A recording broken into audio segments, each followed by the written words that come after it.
طيب بمعنى الكلمة كلشي الناس كتشهد لي بهذا الشيء، علاش اليوم بدات ما يكونش الحضور ديالهم من مندوب وزير الثقافة، من المندوب، من كل شيء؟ علاش؟ حشومة وعار في هاد البلاد عندنا انسان بهاد الشخصية انه يتبهدل هكا، حشومة وعار.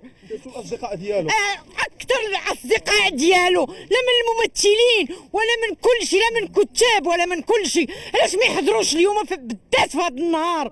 كلهم من وزاره الثقافه، من الوزير الكبير حتى للشاوش، علاش ما يحضرش؟ شنو ذنبه؟ حط طالب بحقه. حشومه اليوم داز هو وغدا يجي واحد اخر. حسبي الله ونعم الوكيل، حسبي الله ونعم الوكيل. بالاسف ما بغيناش هذا الشيء يوقع في هذه البلاد ديالنا العاجزه، ما بغيناش هذا الشيء يوقع للفنان، ولكن قضاء الله وقدر. شكون المسؤول؟ ماني المسؤول. انا ما عرفتش، عييت من هذا ما عرفتش. السيد علاء وداب الله، واش ما بغاوش هاد الناس الفنان يعيش بكرامته؟ هاد السيد ما طلب الا العيش بالكرامه ديالو، بغير يعيش كريم وبحالو بحال عباد الله.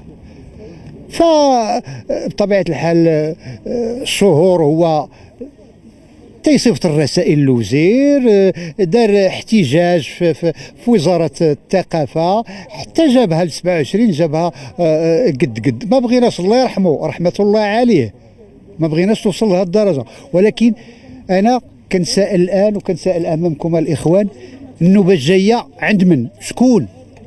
لان كاين واحد المجموعه من الناس اللي الان كتعاني، ما لقاتش الخبز لوليداتها، ومن ضمنهم احمد جواد رحمه الله عليه. يعني حتى وصل الانسان لواحد اليأس حتى يدفعوا انه يشعل في راسه العافيه. هذا من المستحيلات.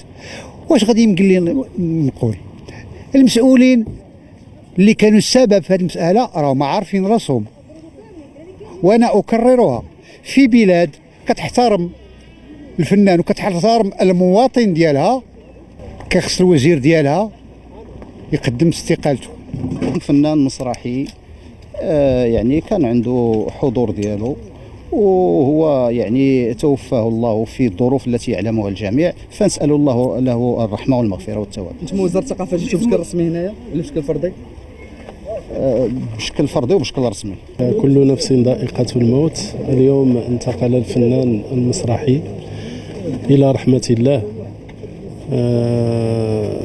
وقد كان قيد حياته نشيطا يشتغل بإخلاص وبتفاني ومحب للمسرح منذ سنواته الأولى، وشاءت الأقدار أنه يتوفاه الله سبحانه وتعالى في هذه الفترة الأخيرة من حياته.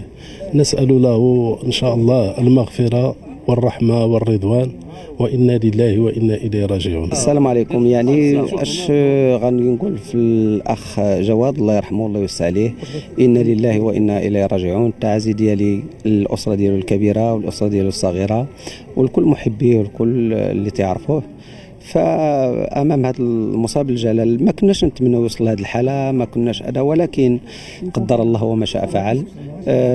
نتمنى ان شاء الله انه الوزاره وسي بن سعيد كوزير اللي عطى الله عطاه يشوف غير من حال هذيك الام الزوجه ديالو والابنه ديالو مسا والابن ديالو المهدي، على الاقل شقه محترمه، ما يبقاوش مليحين في ديال الكرا لانه تلقى الان توفى ومجموعه من الديون ديال الكرا مجموعه عليه.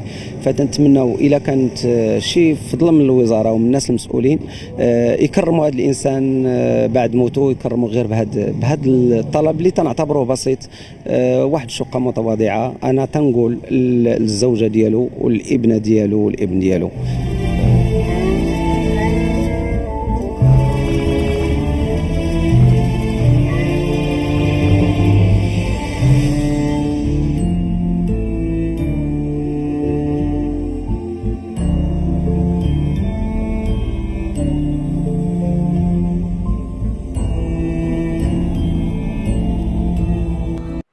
قبل ما تخرجوا ما تنساوش تابوناو معنا وتتابعونا على مواقع التواصل الاجتماعي، وتفعلوا زر الجرس باش توصلوا كل جديد. للمزيد زورونا على موقعنا الرسمي www.صحيفة بلوس.mr. صحيفة بلوس، أخبار بلا حدود، آراء بلا قيود.